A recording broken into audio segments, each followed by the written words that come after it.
Monsieur le ministre délégué chargé du logement. La parole est à Monsieur Romain Boubry. Non, c'est à vous.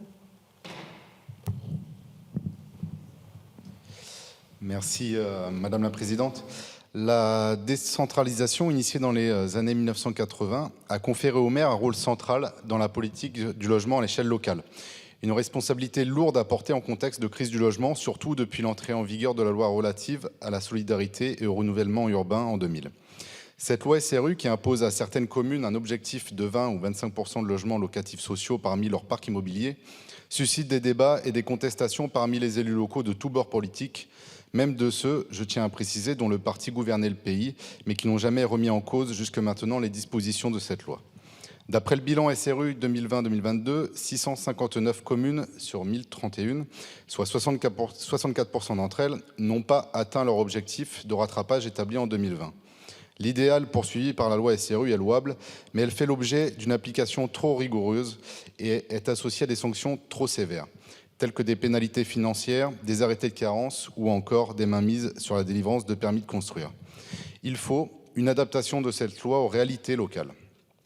En l'état du droit, la loi SRU n'exempte que peu de communes.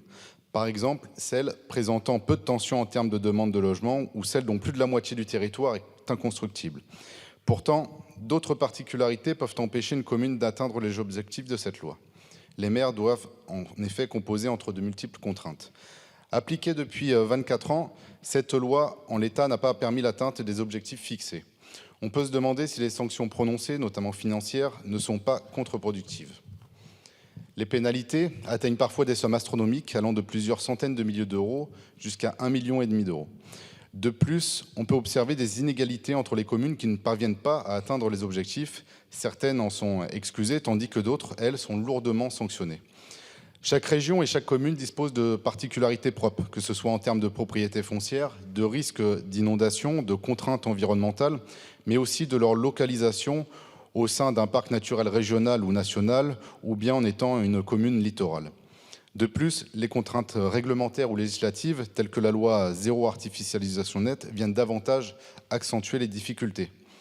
Au sein de ma circonscription, les objectifs de la loi SRU paraissent inadaptés à de nombreux villages, notamment ceux appartenant au parc naturel régional des Alpilles. Comment imaginer que ces communes provençales, dont la beauté fait l'attractivité touristique du territoire et qui font rayonner la France, puissent mettre en place une densification excessive et construire des bâtiments toujours plus hauts? En bref, il y a beaucoup d'éléments qui n'ont pas été pris en compte dans cette loi. Et c'est pour cela qu'elle doit être modifiée pour en tenir compte aujourd'hui. Il a été annoncé par le gouvernement qu'un projet de loi modifiant cette loi SRU sortirait d'ici l'été.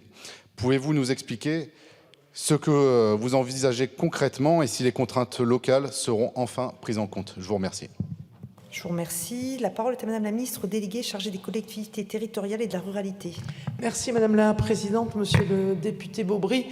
Dans le cadre des obligations de production de logements sociaux issues de l'article 55 de la loi SRU, le mécanisme d'exemption des communes connaissant un régime d'inconstructibilité sur la majeure partie de leur territoire urbanisé vise à prendre en compte la situation particulière de certains territoires soumis à d'importantes contraintes sans renoncer à l'ambition d'une répartition équilibrée de l'offre sociale à l'échelle nationale. Le prélèvement que supportent annuellement les communes déficitaires, qui est proportionnel à leur déficit en logements sociaux et à leur potentiel fiscal, est adapté à leur situation et aux efforts qu'elles déploient en ce sens. Des exonérations de prélèvements sont prévues, notamment pour les 10 000 communes bénéficiant de la part cible de la dotation de solidarité rurale, sous réserve qu'elles disposent malgré tout d'une part minimale de logement social.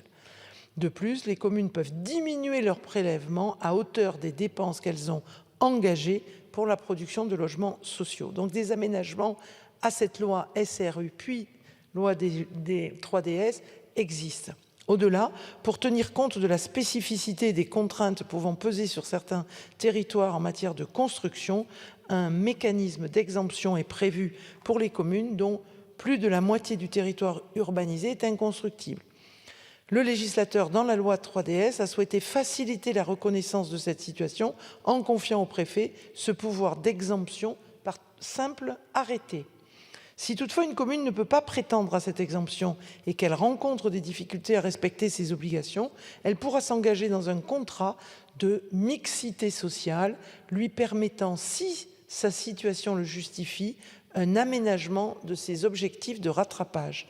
Cet outil contractuel, également issu de la loi 3DS, doit nécessairement s'appuyer sur un constat partagé avec les services de l'État sur les difficultés rencontrées au sein du territoire, et elle doit s'accompagner d'engagements précis et ambitieux des collectivités signataires en faveur du développement du logement locatif social. Nous avons absolument besoin de logement locatif social et vous le savez bien. Donc, les sanctions financières ne sont pas contre-productives comme vous nous l'indiquiez. Nous considérons qu'elles encouragent, puisqu'elles peuvent être déduites d'un certain nombre de choses, les collectivités à vraiment construire des logements sociaux. Donc ces contrats de mixité sociale constituent un moyen de prendre en compte plus finement les besoins des communes concernées sans pour autant renier nos objectifs de mixité sociale. Je vous remercie. Je vous remercie, Monsieur Beaubry. Merci Madame la Présidente, Madame la Ministre. Je pense qu'il faut davantage de concertation avec les élus locaux pour peut-être revoir ces mécanismes d'exemption dont je pense de nombreuses communes pourraient peut-être en bénéficier davantage. Je vous remercie. Question de Madame Nathalie Bassière à Madame la Ministre déléguée chargée des Outre-mer. La parole est à Madame Nathalie